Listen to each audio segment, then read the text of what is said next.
about to come to Arizona and it is 2,000 fucking degrees. My problems are melting away. Like an ice cube on the hood of a car. Ladies and gentlemen, it's Mink.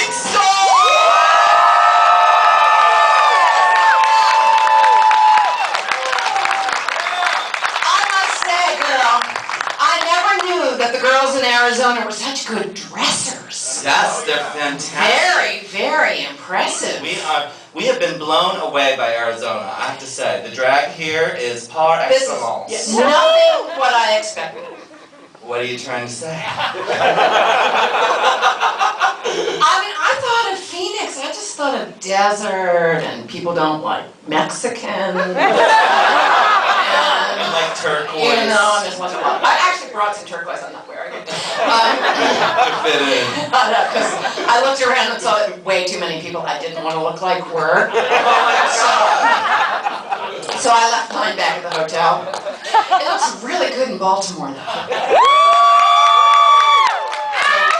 We are just so thrilled to be here, and I'm so thrilled to be doing these shows with Mink. I do a show back in San Francisco called Midnight Mass, and it's my midnight movie show. Fabulous. And Mink was the first ever celebrity to come and do my show when no one else had, and I love you so much. I love you too, honey. I truly do.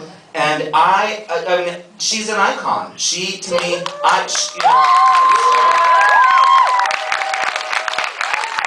discovering your movies changed my life. I'm so glad. Yes. You are responsible for all of this. So I have to ask. It's as though I gave birth. You have don't you think Mink and Divine and Edie, they have lots of sick children all over the world? Talk about children of the popcorn. Yeah, totally. Lots of children of the popcorn. So I have to. We're gonna do our little Q&A here, but I always ask because I think it's to me it's like very few actresses have as much dialogue as you do, where people from all over the world know the lines. They worship the way you say them. Lives. It's true. What of all your dialogue? What is your favorite line? It's one that nobody ever says to me. It's during Female Trouble. I'm talking about my mother, and I say she's fat, very, very fat. Nobody ever quotes that one to me. But people say that to me. But they're quoting me because they know we're friends. I don't know if that's why. So, of all the characters you've played in the different John Waters films, I know what my favorite character is. And I actually do know what yours is, and I know it's the same. But for the audience, Peggy Gravel, Connie Marble, Dottie Hinkle. Taffy! What is your favorite? Taffy! I have to say, I love Dottie. Dottie Hinkle was fabulous. Yes. Peggy Gravel just screamed too much. She was just too neurotic. But Taffy, I sort of related to. She's a brat. She was not a brat. She was a misunderstood, unhappy child. She had ADD. She was not. She tried to do good. That's true, actually. She did. Yeah. See, I mean, I really got Taffy. Taffy had a lot of really good stuff. She was nice to Edie. She tried to give her an egg. Then she locked her in a cage. I didn't do Oh, that. that's right. Your mom did. My very fat mother. And remember how your father treated you? I killed him. Yeah. Sometimes you just have to murder You just people. gotta just get the knife out. Speaking of murdering people, this movie, when I first wrote it, I just wrote it. And when I called Mink and asked you to be in the movie, you said yes. She did. Amazingly enough, she said yes. But the thing is she hadn't read the screenplay. And even after I read the script, I never read the stage directions. Big mistake. I was like, I think you should really read the screenplay before you say yes. Because Mink's character is sort of put through the ringer in this movie a little bit. So, yeah. It's very sad, yes. I know, I feel bad, I apologize. I'm tortured yet again. But. Yay, so thank you. We live to see you be tortured. But I have to say, you're a total pro. Thank you. Ms. Stoll would sit in a prosthetic where her mouth was sewn shut for hours and Gave the hours. entire movie away. It's on the poster. Oh, You guys saw that, right? Her mouth was sewn shut on the poster.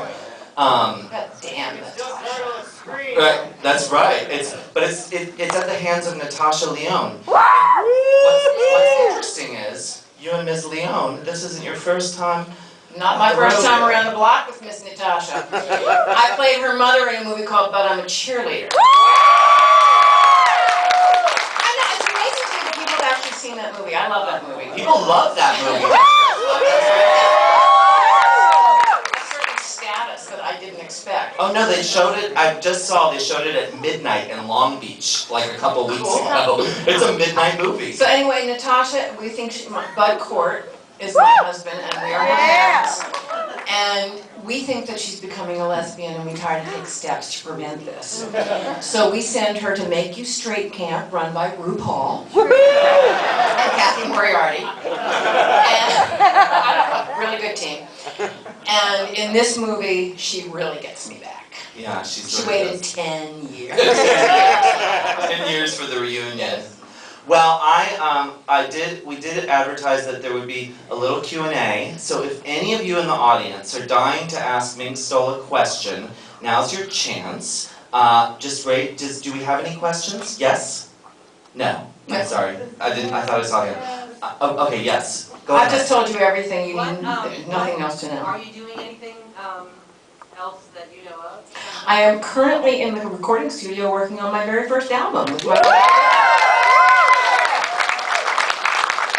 and it's really thrilling, I have to say. I sing. Oh, you know that. I just did it. And I have a new version of that song that's going to really knock your socks off. Okay. And we can't wait for Mink's album to come out, right? It's gonna be great. It's going to be good. I opened once for you. I opened That's for a true. Mink Stoll concert in San Francisco. Fabulous. Yeah. Anyways, this hand back here, yes? How'd you get your name? My name is Nancy Stoll. It's not really a secret. And then when I made my very first movie with John Waters, I was born Nancy Stoll. And when I made my very first movie with John Waters, I never liked Nancy Stoll because there's like an excess of fillings. It's stuck there in the middle. So I said, fix that. And so he came up with Mink Stoll. And originally it was Mink Stoll, the Precious Jew -EL. But then we thought, so that's how I was built in my very first movie with him, which is called Roman Candles, which you'll never see, but takes three projectors and three projectors and a tape recorder to show. So, but after that we thought that might be just a little controversial, so we dropped the Precious Jewel part. Yes, down here in the front. Hi, well, John has some really great fan stories. What's one of your strangest, greatest fan stories? Well, there's a woman here tonight. Yeah, where is she? Come on up. Jamie? I want to bring her up. Please come up. You have Jamie, to. you Come really on up. should. This is talk about crazy fan stories. This person's a lunatic. Come on up. This is a crazy fan. She's a very sweet person. You're Jamie. This is Jamie. Jamie came to Ice Picks earlier this evening and had me sign her leg. Now please show them, Jamie. A brand new tattoo. So Jamie, did you say that you're a fan of Mink Stoll? Very good. There's a crazy fan story. Thank you, Jamie.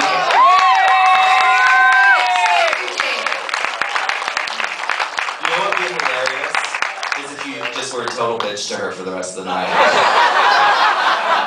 You're like, fuck you, loser. Yeah. No, honey, I'm not a drag queen.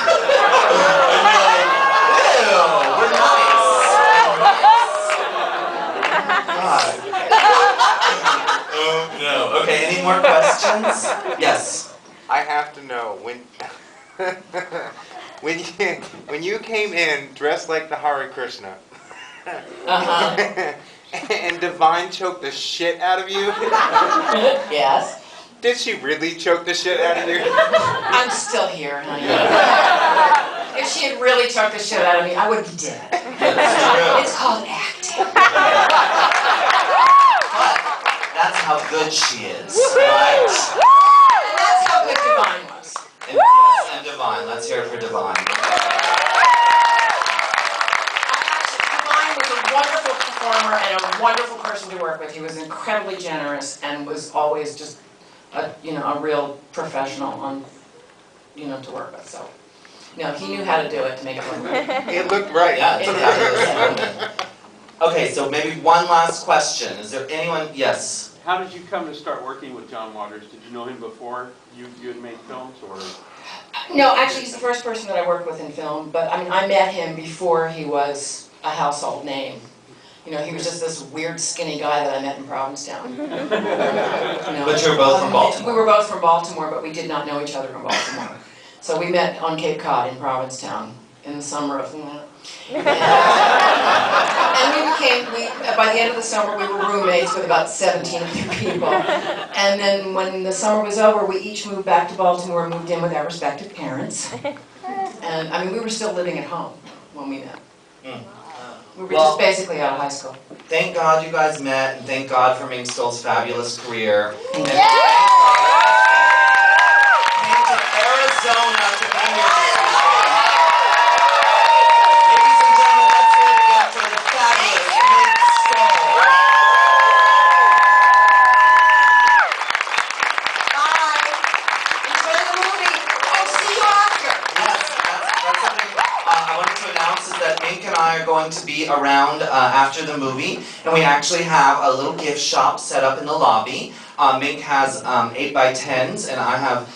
We both have All About Evil T-shirts, and we have posters, and that gift shop. Just so you're supporting the drag arts, really, if you purchase something, because it's helping us fund the tour. Quite frankly, the tour has been a kind of a bit of an undertaking. So anything you buy is really, really, really appreciated. And so Mink will be selling autographs and photos, and anyways, just stick around and meet us after the movie tonight.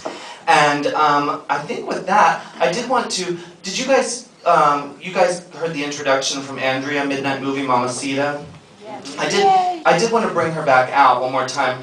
Let's hear it for Midnight Movie Mamacita.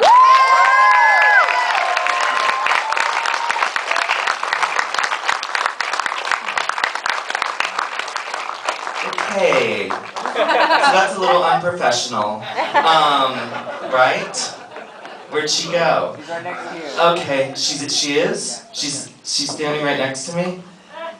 You're drunk, sir. You're in a blackout. That's me. That's called a shadow. It's not Andrea. Anyways, I love Andrea. I wanted to bring her back out, and I did want to thank one more time Pandora, who put this whole thing together.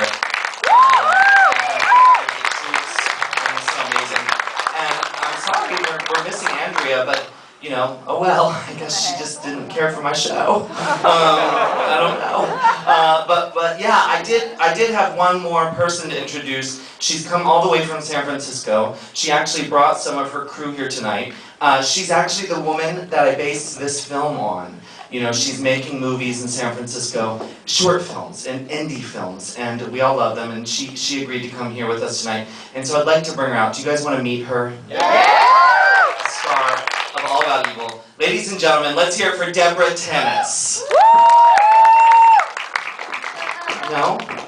I'm sorry, sir. This is one of her friends. You can go now.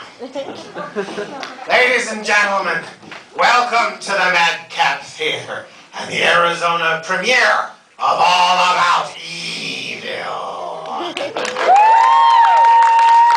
Now, without further ado, let me introduce Deborah Tenny!